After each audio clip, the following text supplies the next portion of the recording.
A poeira assentou sobre o império que meu pai, Ricardo, construiu. Mas eu não tive permissão para herdar nada além das partículas que dançavam na luz do sol, as mesmas que eu limpava dos móveis caros de Valéria todos os dias. Por 10 anos, desde que meu pai deu seu último suspiro, minha vida encolheu para caber nos limites daquela casa opulenta que se tornara minha prisão. Eu não era mais Laura, a filha amada. Eu era a empregada, um fantasma silencioso que servia, limpava e suportava o peso do desprezo da minha madrasta. Ela me fez de criada por uma década, mas o que Valéria não sabia era que meu pai, um homem que planeava para o futuro até mesmo diante da morte, tinha me deixado uma última arma, um segredo selado num envelope amarelado com a instrução: abra somente se ela tentar destruir a sua alma, minha filha, e só então. Esta noite marca o 10º aniversário da sua morte. Valéria, é claro, transformou a data solene numa festa extravagante. O champanhe fluía, risadas estridentes ecoavam pelos corredores de mármore, e eu, com meus 28 anos, circulava entre os convidados com uma bandeja de canapés, vestindo um uniforme preto simples, que ela me forçara a comprar com o pouco dinheiro que eu conseguia economizar. Ela adorava a ironia. Laura, querida, seja um anjo e traga mais daquele espumante para os nossos convidados, disse ela, a voz pingando uma doçura venenosa que era reservada para as audiências. Seus amigos, todos adornados com joias que valiam mais do que a minha educação universitária abandonada, sorriram com pena para mim. Eu era o bibelô trágico da casa, a enteada órfã mantida por caridade. Mais tarde, na cozinha, enquanto eu lavava uma pilha interminável de taças de cristal, Valéria entrou, seu sorriso de anfitriã evaporado, substituído pela máscara fria e dura que eu conhecia tão bem. Você está demorando muito, ela sibilou, arrancando uma taça da minha mão. Por que você tem que ser tão lenta e inútil? Às vezes, juro que você faz isso de propósito só para me irritar. 10 anos, Laura. 10 anos que eu tive que aturar a sua presença melancólica nesta casa. Seu pai deveria ter pensado melhor antes de me deixar com um fardo tão pesado. Aquelas palavras, não mais cruéis do que as que ela dizia diariamente, atingiram-me de forma diferente esta noite. Talvez fosse o peso da década, a memória do sorriso gentil do meu pai, ou a humilhação de servi-la na noite que deveria ser sobre ele. Algo dentro de mim, algo que esteve adormecido por 10 anos, finalmente se partiu. A alma que meu pai temia que ela destruísse estava em frangalhos, e a sua condição foi cumprida. Eu sequei as mãos, tirei o avental e olhei para ela, meus olhos vazios de qualquer emoção que ela pudesse reconhecer. Com licença, eu disse, minha voz tão calma que a surpreendeu. Passei por ela e subi as escadas até o meu antigo quarto, que agora era pouco mais que um armário glorificado. Fui até a falsa parte inferior da minha velha arca de brinquedos, um lugar que só eu e meu pai conhecíamos. Lá estava. O envelope. O nome dela estava escrito na frente. Para a minha valente Laura. Minhas mãos não tremiam. Eu estava além dos tremores. Desci as escadas e voltei para a cozinha, onde Valéria ainda estava, fumegando de raiva pela minha insubordinação. Sem dizer uma palavra, abri o envelope e comecei a ler a carta do meu pai, ali mesmo, na frente dela. E enquanto lia, o mundo, como eu o conhecia, começou a se desfazer, e um novo, cheio de justiça fria e calculista, começou a tomar forma. A festa lá fora era apenas um ruído de fundo para o cataclismo que estava prestes a acontecer. A vida antes de Valéria era um borrão quente de memórias felizes. Meu pai, Ricardo, era meu mundo inteiro. Depois que minha mãe faleceu quando eu tinha 6 anos, tornamo-nos uma unidade inseparável. Ele era um engenheiro brilhante, um homem de riso fácil e um coração que parecia grande demais para o seu peito. As nossas noites eram preenchidas com jogos de tabuleiro, projetos de ciência improvisados na mesa da cozinha e as suas histórias para dormir, onde eu era sempre a heroína. Ele incentivou meu amor pela arte, cobrindo a geladeira com meus desenhos e me comprando meu primeiro conjunto de tintas a óleo no meu 10º aniversário. Você tem um dom, minha pequena Picasso, ele dizia, os olhos brilhando de orgulho. Nossa casa em São Paulo não era a mansão que se tornou mais tarde, mas era um lar, cheio de luz e amor. Ele nunca me fez sentir a falta de uma mãe, porque ele era tudo para mim. Então, quando eu tinha 16 anos, Valéria entrou em cena. Ela era uma consultora de arte contratada pela empresa do meu pai para adquirir peças para o novo átrio do escritório deles.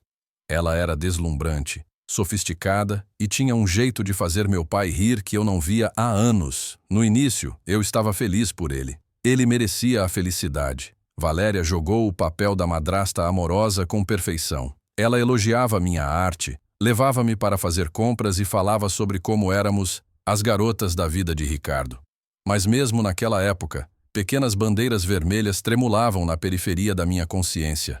A maneira como seus olhos se demoravam nas joias da minha mãe que meu pai guardava. A maneira como ela casualmente perguntava sobre os investimentos e propriedades do meu pai. A maneira como ela sutilmente me minava, sugerindo que meu estilo de roupa era infantil ou que minhas aspirações artísticas eram um hobby fofo, mas não uma carreira real. Eles se casaram um ano depois, numa cerimônia luxuosa que parecia mais uma declaração de riqueza do que de amor. Foi quando as coisas começaram a mudar drasticamente. Valéria convenceu meu pai a vender nossa casa aconchegante e comprar uma mansão fria e moderna num condomínio fechado. Ela o isolou de seus velhos amigos, chamando-os de simplórios, e preenchendo nosso círculo social com suas conhecidas ricas e superficiais. Então meu pai adoeceu. Foi rápido, um cancro agressivo que o consumiu em menos de um ano. Durante esse tempo, a fachada de Valéria rachou, revelando a mulher gananciosa por baixo. Ela passava mais tempo com advogados do que ao lado da cama dele. Sua preocupação não era o seu conforto, mas a solidez do seu testamento. Eu tinha acabado de completar 18 anos quando ele me chamou ao seu lado, uma noite. Ele estava fraco, sua voz um sussurro rouco. "Laura", ele disse, apertando minha mão com a pouca força que lhe restava. Eu cometi um erro. Eu vi a verdade tarde demais. Ele me entregou o envelope amarelado. "Eu escrevi isto para você. Há coisas que você precisa saber sobre a Valéria, coisas que descobri. Mas prometa-me, não abra a menos que seja absolutamente necessário. Só se ela tentar esmagar o seu espírito. Confie nos seus instintos. Eles são a minha última dádiva para você." Ele faleceu 2 semanas depois. O luto mal teve tempo de se instalar antes que Valéria revelasse a sua verdadeira natureza. No dia seguinte ao funeral, ela me informou que, devido às enormes dívidas que meu pai deixou, não haveria dinheiro para a minha faculdade de artes. Eu sabia que era mentira. Meu pai era meticuloso com as finanças. "Você viverá aqui, é claro", disse ela com um sorriso falso. "Mas você terá que contribuir. A casa é enorme e eu não posso cuidar de tudo sozinha." E assim começou a minha década de servidão. Meus sonhos de faculdade foram transformados em pesadelos de alvejante e esfregões. Meu estúdio de arte improvisado no quarto de hóspedes foi transformado num depósito para suas compras excessivas. Eu cozinhava, limpava, servia em suas festas, cuidava do jardim. Tornei-me uma figura invisível na minha própria casa. Ela controlava todos os aspectos da minha vida. Dava-me uma pequena mesada, insuficiente para sequer pensar em sair. Ela confiscava meu telefone se eu mostrasse atitude. Ela se deliciava em me humilhar na frente de seus amigos. "Oh, a Laura", ela dizia com um suspiro dramático. "Ela é uma alma tão perdida desde que o pai dela se foi. Eu a mantenho por perto por pena, você sabe." Os anos se confundiram numa névoa de trabalho árduo e degradação silenciosa. Eu assistia enquanto ela viajava pelo mundo, comprava carros desportivos e roupas de grife, tudo com o dinheiro que meu pai trabalhou tanto para ganhar, o mesmo dinheiro que supostamente não existia para a minha educação. Ela estava vivendo a vida que roubou dele e me mantinha lá como um lembrete vivo de sua vitória. Eu me agarrei à memória do meu pai, às suas palavras, à sua crença em mim, e eu mantive a carta segura, um talismã secreto, uma promessa de que a verdade, um dia, viria à luz. A noite do 10º aniversário da sua morte foi a noite em que o espírito que ela tentara esmagar finalmente se recusou a ser quebrado. Foi a noite em que decidi que era hora de ler a última dádiva do meu pai. De pé na cozinha, com o som abafado da festa de Valéria como trilha sonora da minha rebelião silenciosa, eu rasguei o selo do envelope. A caligrafia do meu pai, embora um pouco trêmula pela doença, era inconfundível. Minha querida e valente Laura, se você está lendo isto, significa que meus piores medos se tornaram realidade e a mulher que eu trouxe para nossas vidas mostrou sua verdadeira face. Perdoe-me por minha cegueira. O amor, ou o que eu pensava ser amor, pode ser uma névoa enganosa. Eu te decepcionei em vida, mas espero que esta carta possa te dar as ferramentas para reivindicar a sua, agora que eu me fui. A mulher que conhecemos como Valéria Santos é uma mentira. Seu nome verdadeiro é Sofia Kruger. Ela não era uma consultora de arte. Ela era uma golpista profissional. Descobri isto tarde demais, através de um investigador particular que contratei quando minhas suspeitas se tornaram grandes demais para ignorar. Há 12 anos em Curitiba, Sofia Kruger e seu então parceiro orquestraram uma fraude de investimento massiva, roubando milhões de dezenas de famílias. O parceiro dela foi pego e está cumprindo uma longa sentença, mas Sofia desapareceu, levando consigo uma parte substancial do dinheiro. Ela tem vivido sob pseudônimos desde então, movendo-se de cidade em cidade, procurando homens ricos e vulneráveis para financiar seu estilo de vida. Ela é uma fugitiva da justiça. Há um mandado de prisão ativo para ela no estado do Paraná por fraude, lavagem de dinheiro e conspiração. E, Laura, há uma recompensa. Uma recompensa substancial e milionária oferecida pelas vítimas que formaram um fundo privado, esperando o dia em que ela seria levada à justiça. Eu sei que estou te pedindo algo imenso, mas você é mais forte do que imagina. Não a confronte diretamente. Ela é perigosa e manipuladora. Use esta informação com sabedoria. Use-a para se libertar. Este é o seu legado, não as mentiras que ela te contou sobre dívidas. O dinheiro está lá, e é seu por direito. Mas a justiça, minha filha, a justiça não tem preço. Seja corajosa, seja inteligente. Eu estarei sempre com você, com todo o meu amor eterno, pai. Eu li a carta 3 vezes. O mundo inclinou-se em seu eixo. Sofia Kruger. Uma fugitiva. Uma recompensa milionária. O ar foi arrancado dos meus pulmões, substituído por uma mistura vertiginosa de choque, validação e uma raiva gelada e purificadora. Cada humilhação, cada mentira, cada momento de servidão reformulou-se sob esta nova luz. Eu não era um fardo, eu era uma testemunha inconveniente, uma prisioneira que a mantinha ligada à sua identidade falsa. Levantei os olhos da carta para encontrar Valéria. Não, Sofia, me encarando do outro lado da cozinha, os braços cruzados, uma carranca no rosto. O que é isso? Uma carta de amor de algum garoto da entrega? Você não tem permissão para receber correspondência pessoal aqui. Eu dobrei a carta lentamente, cuidadosamente e a coloquei no bolso. Pela primeira vez em 10 anos, eu olhei para ela não com medo ou resignação, mas com um poder recém-descoberto. Ela não viu uma empregada. Ela viu algo que não conseguia identificar, e isso a deixou desconfortável. Não é nada, eu disse, minha voz firme. Apenas um velho amigo me lembrando de uma dívida que precisa ser paga. Naquela noite, não dormi.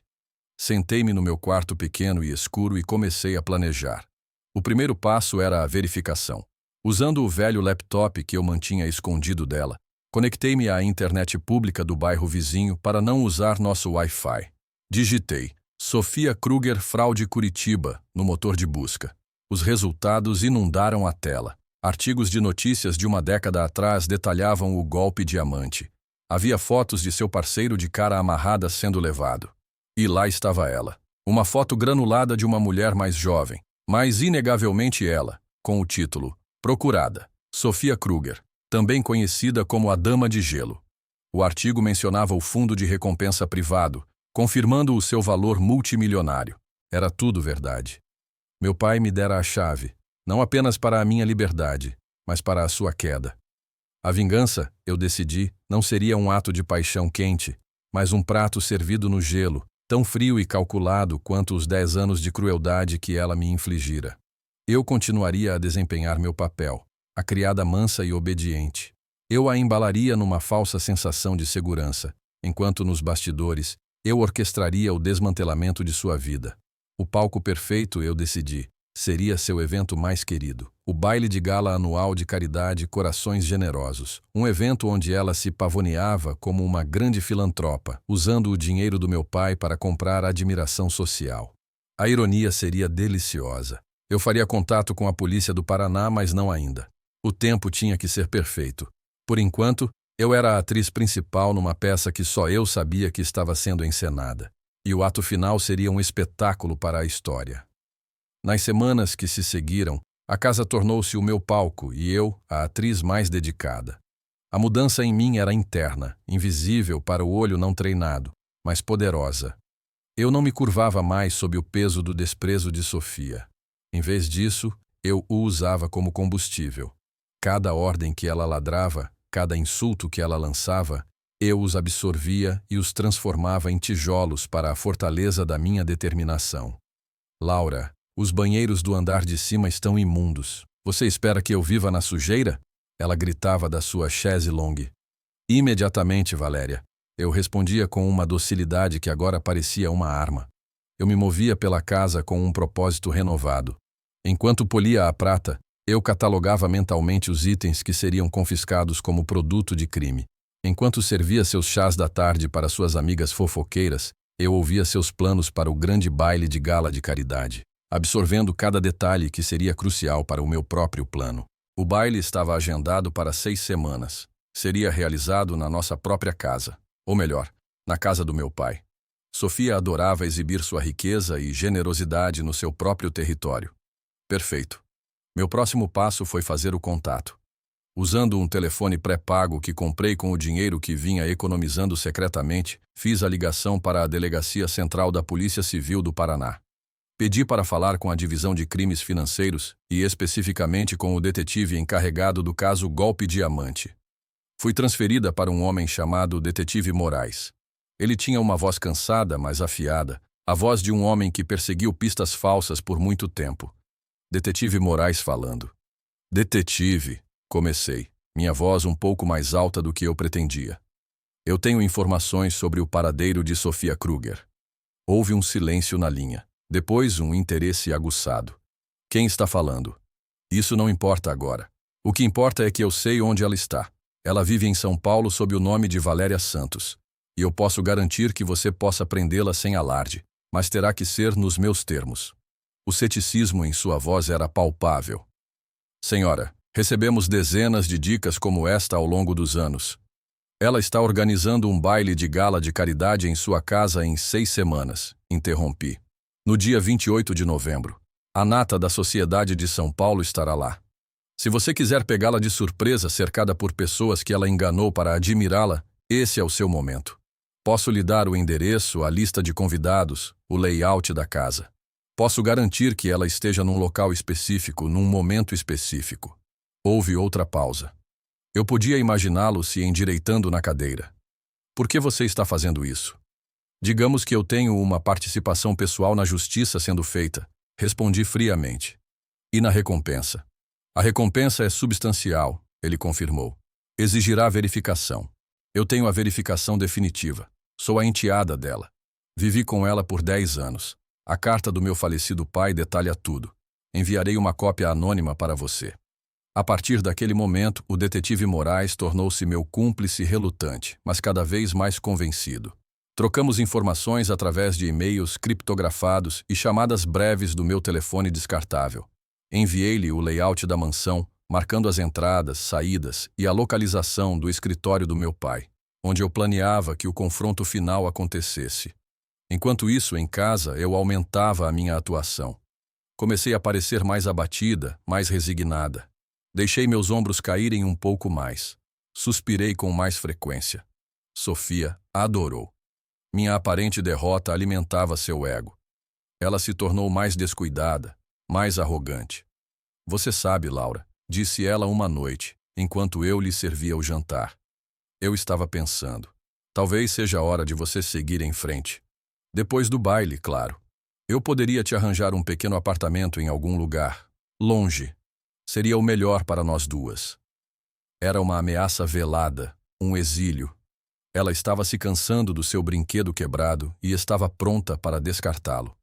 O timing não poderia ser mais perfeito. O que você quiser, Valéria, murmurei, mantendo meus olhos baixos para esconder o brilho de triunfo que eu sentia. Nos dias que antecederam o baile, a casa estava um caos de floristas, fornecedores e planejadores de festas. Eu estava no centro de tudo, a ajudante invisível, garantindo que cada detalhe do palco da minha vingança estivesse perfeito. Coordenei com o chefe de catering para garantir que o prato principal fosse servido precisamente às 21 horas. Informei a equipe de segurança contratada, cujos detalhes eu passei para Moraes, que haveria alguns convidados especiais chegando por uma entrada lateral por volta das 21h15. Na noite do baile, enquanto eu ajudava Sofia a fechar o zíper de seu vestido de alta costura de milhares de reais, ela se olhou no espelho e sorriu. Eu não pareço uma rainha, Laura? Sim, Valéria, eu disse suavemente. Uma rainha no seu castelo. Ela riu, alheia à ironia. Ela não fazia ideia de que seu reinado estava prestes a terminar de forma espetacular, e que a criada que ela mal notava era a arquiteta de sua queda. O castelo estava prestes a ruir, e eu tinha acendido o fósforo. A noite do dia 28 de novembro chegou com um ar de eletricidade. A mansão estava deslumbrante, transformada por luzes suaves, arranjos de flores extravagantes e o zumbido de conversas da elite de São Paulo. Sofia, ou Valéria como todos a conheciam, era a personificação da graça e da caridade, flutuando pela sala, aceitando elogios, seu riso como sinos de cristal. Eu, na minha uniforme preto, movia-me nas sombras, uma engrenagem invisível na sua máquina perfeitamente afinada. Mas esta noite, cada passo meu era calculado, cada observação era parte do meu grande final. Às 21h, como planeado, o jantar foi servido. Os convidados sentaram-se nas mesas elegantemente decoradas no grande salão de baile. Eu podia sentir o olhar do detetive Moraes e de sua equipe, discretamente posicionados entre os convidados, vestidos a rigor. Eles pareciam banqueiros de investimento e socialites, misturando-se perfeitamente. Às 21h20, quando os convidados terminavam o prato principal, Sofia subiu ao pequeno palco montado no final da sala. O microfone estava à sua espera. Era a hora do seu discurso anual, o clímax da sua performance como benfeitora da cidade. Meus queridos amigos, corações generosos, ela começou, a voz ressoando com uma falsa humildade. É com o coração cheio que agradeço a todos por se juntarem a mim esta noite, por abrirem suas carteiras e seus corações para os menos afortunados. Enquanto ela falava, eu me aproximei discretamente. Cheguei ao lado do palco segurando uma única taça de champanhe numa bandeja de prata, como se estivesse a antecipar o brinde final. Ninguém piscou. Era o meu papel.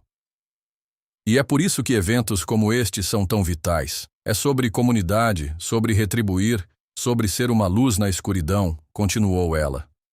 Nesse momento, fiz um sinal quase imperceptível para o detetive Moraes. Ele assentiu. Quando Sofia estava prestes a concluir, eu subi os degraus do palco. Valéria, eu disse, minha voz clara e firme, cortando o seu discurso. Acho que você esqueceu de agradecer a um benfeitor em particular. Ela se virou, o rosto uma máscara de fúria confusa pela minha interrupção audaciosa. Os convidados murmuraram, suas atenções totalmente capturadas pelo drama inesperado.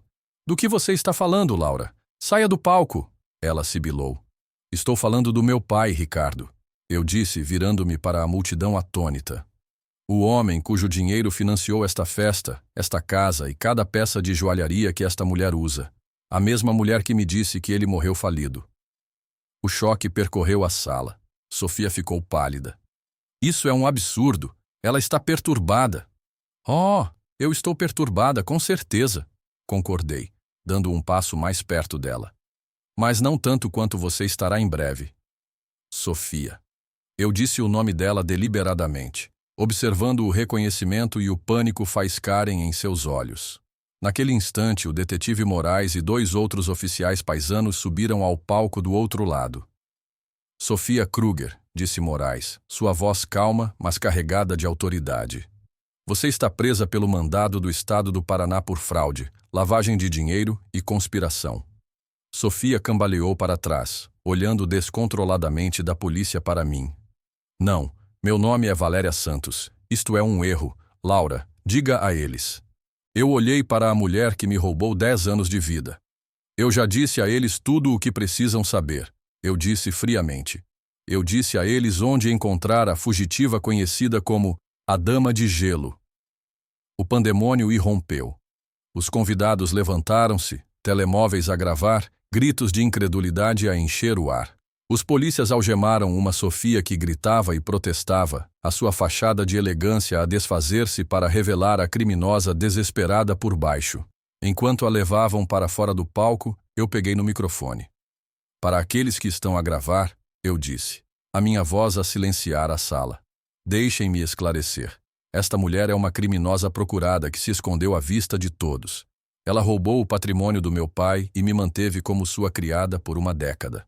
Há uma recompensa milionária pela sua captura. Eu fiz uma pausa, deixando as palavras assentarem. Recompensa que, como sua vítima e a pessoa que a entregou, eu irei reivindicar. Deixei cair o microfone no chão. O baque ressoou pelo salão silencioso. Virei-me e desci do palco, passando pelos rostos chocados dos antigos amigos de Sofia. Eu não senti alegria, nem mesmo triunfo. Senti um encerramento. Um peso de 10 anos, finalmente, a ser levantado dos meus ombros.